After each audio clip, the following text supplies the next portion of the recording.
Hey everybody, this is a standard gravel vac that we're all familiar with, and if you follow along with my videos you'll know that I use a regular siphon hose to remove cyanobacteria and larger, more difficult to remove items when I'm trying to get a lot of suction going on. I don't like using this large open end. The whole purpose of that is to allow a slow flow of water so that gravel and sand stays behind and only very lightweight stuff like mulch and everything flow out of it.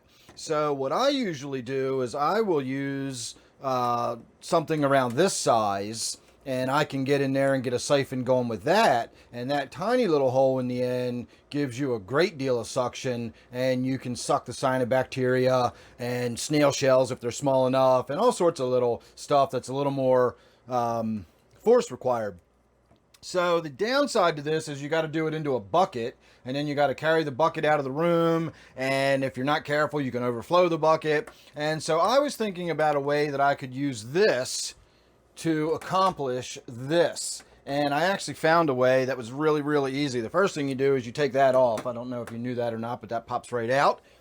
And then I bought an 1.5 to 1.25 inch adapter for a piece of PVC, and it fits inside here like it was made for it.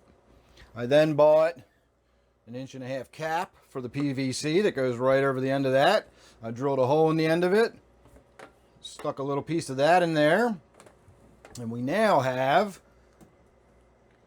basically a gravel vac that I can use to siphon more, smaller stuff, but I can let it go right into the other room. So we're actually going to go give this a try right now. I've got a tank that's got some stuff in it that I was actually going to remove. I was going to physically remove the plants and everything. They got a lot of cyanobacteria on them, but we're actually going to go give this a test and see how effective it actually is. I think this is going to work really well. So sit tight. Let me go get over to the tank. All right, it took a moment to get the siphon started because of the small volume of water that the end was able to hold. I had to take the PVC part off to get a good siphon started, but we've now got it flowing, so we're going to see just how rapidly it pulls stuff out of there. Boy, it's got a ton of suction on it. So this is doing exactly what I was hoping it would do. This is working absolutely perfectly so far. I'm really happy with this idea. Now, I want to make it clear that when you're doing this, this is going into the drain in the bathroom shower in the other room, at least in my case. I don't know where you would be siphoning this to. Sorry if I'm off camera here, I'm just kind of on a roll.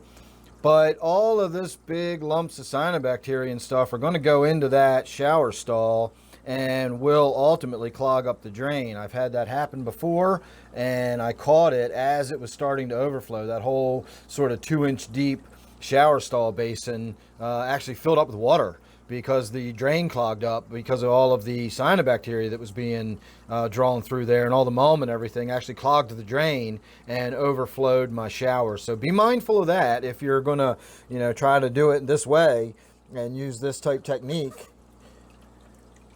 But wow, it is really effective. I'm just sucking everything right off the back wall. I'm pulling stuff off the surface. The spray bar is getting cleaned off. It's actually pulling some of that long hair algae out of here. This is really effective. I will also point out that I had considered putting the nozzle, if you will, you want to call it a nozzle, I had considered putting it off to one side a little bit so that it could, have, down at the bottom, and you could sort of get into corners. I thought about using a longer little tip on the end. I thought about using a larger diameter tip on the end. But then it occurred to me, this piece right here, once I get it out of there, this end cap, which is, see, you can see how low the suction is. It's barely pulling that out of the water at this point. But this little end cap costs like 85 cents or 87 cents or something like that. So I can buy 3 or 4 of these. I can have one with the large hole in it. I can have one with the long tube in it. I can have one with a short tube in it. I can have one with the tube sticking out of the side so I can get down into the corners and the angles. I don't have to just set it up so that I've got this one spout and this one tube to work like this. I can set it up to have as many different tips as I want and just swap the tips out. They cost less than $1 a piece. And you can get them, again, you can make a long one for getting down into the corners and a flat one for, you know, this or that. It's just, this is a really, really good idea that I came up with. I'm really happy that this is working out as well as it is.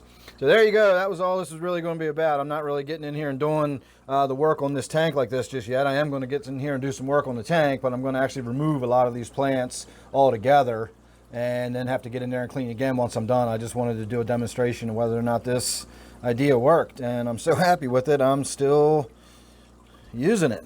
So really, really functional and effective. It is just drawing everything out of here.